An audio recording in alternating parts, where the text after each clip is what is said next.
I have some amazing wildlife news, guys. Ooh. Some amazing wildlife news. And it's heartwarming. It's not sad. It makes you feel good. Nobody fucked up.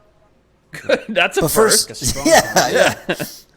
So let me start by setting the scene. So Forrest, when he's not out in the wild, he lives in a very, very nice neighborhood, very mountainy and jungly and great piece of property. Yeah. Just so happens that you live in the same neighborhood as Oprah. True. Same road. All that extinct or alive cash. That's but right. In 2018, your beautiful property was part of the mudslides that happened. It was big national news. There was a huge mudslide that came through after a fire near Santa Barbara where you live. 23 people died, including obviously some of your neighbors. That's the bummer part. Will has some video of this mudslide. I guess first, before I get into this amazing animal news, tell us a little bit about your experience living through an actual terrible natural disaster. Yeah, it was crazy. So it all started when the fire started, which was, it was kind of around Christmas. So it was like late November, moving all the way up until basically right before Christmas. And, there were these huge fires, the largest fires that California had ever faced. And they were literally on my back doorstep. And there's actually a picture that I took from my deck of the fire. And when the fires broke out, it was hot, it was windy. Yeah, That's there's the picture. Deck? Will's got it. That's from my deck. Wow. As you look south from my deck up top, that's the view. So, that's from my deck.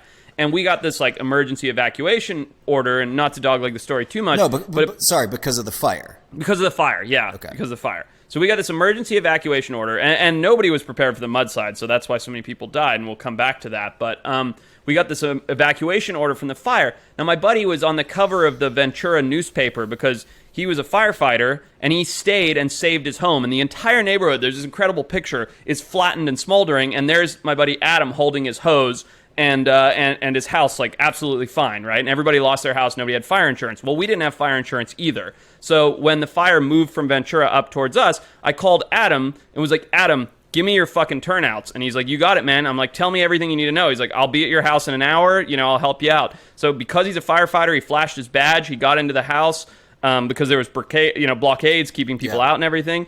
And he brought his fire hose, and we went down and pirated the fire hydrant and hooked up the hose, and he gave me his turnouts. And he's like, dude, just be careful. Like, get your family out of here and take care. And I wish you the best. And I was like, thanks, Adam. And he's like, see ya. And so I just waited it out with a gas mask because the fumes were so bad. There's me in a selfie. No idea what I was doing. Full turnout gear from my buddy Adam, standing by the front door, literally like falling asleep, sitting up, and then like waking back up and watching the fire come closer and closer. Fortunately, literally, where you see that picture is more or less where the fire ended. They got it under containment, basically 700 yards from my house. They got it under containment, the wind switch, and they managed to get it out. Didn't get any of my immediate neighbors. Lucky. Merry Christmas, right? This is great. Everything's fine. Like, nothing to worry about. The fires are out. The air is clearing. It was crazy. It rained ash, but the air is clearing. Everything's great. Well, sure enough, Christmas hits. January, New Year's rolls around, and we get our first decent storm of the year. Now, for nobody that knows this, after a big fire, or especially a super hot blazing fire like this, because there's been no fire management, we always prevent fires, which makes fires stronger, super fuel. Anyway, there's this big rainstorm, massive amount of erosion, no evacuation, nobody's prepared for it because nobody's anticipating this. Santa Barbara's never had mudslides, and this massive rainstorm. Anyway, Patrick, you might remember, I was on my way to the voiceover studio. I think it was for Louisiana, but I can't remember. Right. And I'm like, hey, my power's out, from the rainstorm last night. I'm talking to Josh Clefield, who works with Patrick and I. I'm like, hey, the power's out. Sorry, I'm running 5 minutes late. I had to shower, with pond water or whatever, and I'll be at the voiceover studio in 10 minutes. So I hop in my car, push the gate open manually, drive 200, 300 feet to where my road basically dips down to the creek, and I am met with just, Will pull up the picture, just a wall of mud, and the bridge that covered that's my bridge to get to my house, and that you can see where the creek should be, and all of that substrate around is a bridge, right? So that's just all deposits of mud and rocks, and basically the rain came, and the entire mountain just shifted down this creek, this Taro Canyon Creek. Because all the vegetation that would typically hold the soil in was gone because of the fire. Exactly, Wow. gone.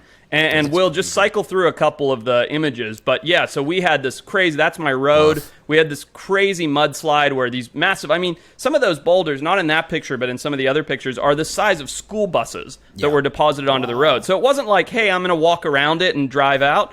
And we'll get, we don't need to keep talking about me and the mudslides, but I was stuck in my house with my family in our property. That's the road I take. That's the Coast Village Road underpass that I take to get to the voiceover studio. And I wasn't getting through there. That's the 101, ladies and gentlemen. That was closed down for like 2 or 3 weeks while they siphoned all that out of there. And the kind of the funniest part, and the part where I felt like the coolest, I guess, out of all of this, was when all this mudslides happened. We were stuck, completely stuck, in my house for 10 days exactly. Now, when I say stuck, I don't mean like, hey, Forrest, like you can hike out of here, right? The mud was this. I tried to walk through it out of curiosity. It's so soupy and viscous. It's just like you just can't. You can't walk over it. It's basically quicksand. It is. It totally is. So for 10 days, we were stuck at my house. I have no cell phone service up here, as you guys know, without internet. So no cell phone, no power, no TV, no internet, no running water, and no food. So every single day, I would build a little fire in the backyard. I would go to the koi pond and scoop some water out. I would boil that water. Half that water would be for showering. Half of it would be for drinking. My freezers were out where I keep all my wild game and fish meat and stuff. So I would keep that closed as much as I could. And as things were thawing out the most quickly, that's what we would eat for the day, which we would also cook on the fire that I had in the garden. And we just lived like friggin' cavemen for 10 days at my own house, which was actually, in hindsight, kind of fun. Did you an Afraid Family Edition, dude? That's right. Did you eat any of your animals? We did not. We didn't have to.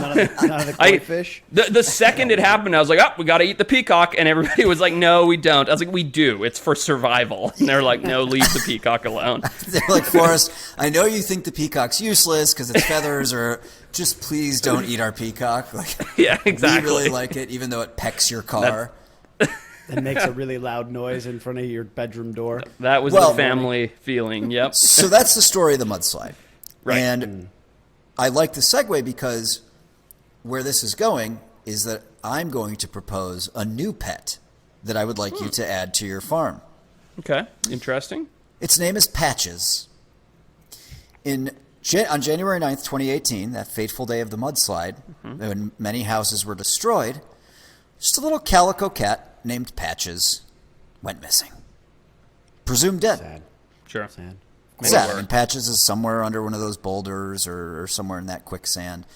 Patches is gone. His house was destroyed completely, and never resurfaced. Until now. No Patches was found less than a quarter mile from the site where he lived.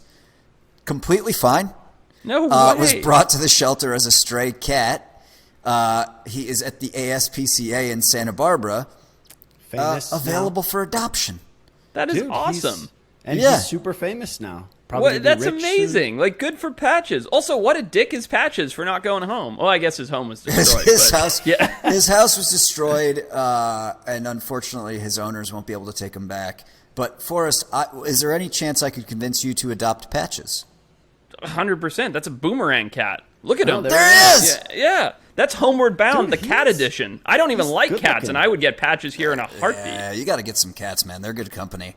Yeah, they're fun. Here's the thing about cats. I had a cat when I lived in Chicago right before I came out to L.A. And I was living with a roommate. The cat would go outside. We leave the window open. He'd always come back. One day the cat doesn't come back, and so we go looking for him and shit. But, I'm like, I can't spend my life looking for this cat. Like, he'll come back. But the problem was that it was a cat that I had gotten with my ex-girlfriend. Okay. And so then the cat was gone, and I had given up. It'd been like 2 months. You gave it 15 minutes. Good, hard 15 minutes. I mean, he shook some treats and was like, it's not fucking here. Let's go to the bar. I left food at the window. I mean, he knew what the fuck he was doing. Okay. Anyways, so she's been furiously trying to get a hold of me. We don't speak. We're not on good terms. And she's like trying to figure out my phone number, my new phone number from friends and shit. And so I text her, and I'm like, what's up? And she's like, did you intentionally throw our cat out after I left? And I'm like, are you out of your fucking mind? I'm like, what are you talking about? And she's like, somebody found him under the dumpster in the alley behind the apartment. I'm like, the dumpster behind the fucking apartment? He was gone for 2 months and that's where he was hanging out? Like, are you kidding me? What the fuck? Just eating mice, dude. Yeah. I got to tell you, if you have a cat and you don't already know this, get a nice loud shaker of treats, right? A plastic container of treats. Get your cat accustomed to eating treats. It's a special thing. Give it a few treats every day. Because when your cat runs out, is hiding, goes anywhere, you shake those treats, man. Patches would have come from a quarter mile away because they know the sound of their treats, and it always gets the cat back. If you just had treats for Tep, you would have gotten them. I like that. Yeah. We learned about erosion. We learned about mudslides. We learned about cat calling, the literal kind. There's a lot going on in this daily. This is a good daily. And maybe a daily next week will be Forrest introducing his new family member, Patches. Patches. Love it. Good night. Like and subscribe. Tell a friend. All that good stuff.